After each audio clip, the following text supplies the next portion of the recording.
Hi! In front of me is an Android 13, and today I would like to show you how you can add a photo to text message on this device. First of all, go into Messages app and tap on one of your chats. Then select this icon with a camera and the photo located at the bottom left corner. Now to add one of your pictures, just click on it.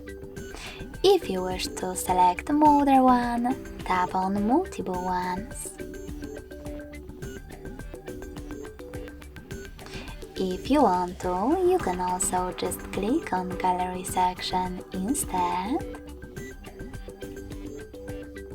and pick all of your pictures from here.